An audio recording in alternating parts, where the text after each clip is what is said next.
प्रकारे अशा आडव्या गाड्या मुद्दाम घालता का? करोडो मराठा जरांगे पाटलासोबत या दिशेने चाललाय, मग प्रशासनाला काळजी नाही का? अशा उलट्या गाड्या कशा येतात?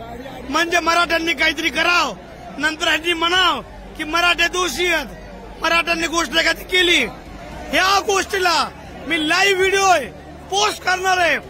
जबाबदार सरकार आहे, जबाबदार पोलीस आहेत, मराठे शांत संयमित. आमच्या रस्त्याचे असे तुम्ही काय केले तर मराठ्यांनी करायचं काय? ओ सरकार मुद्दाम करताय का?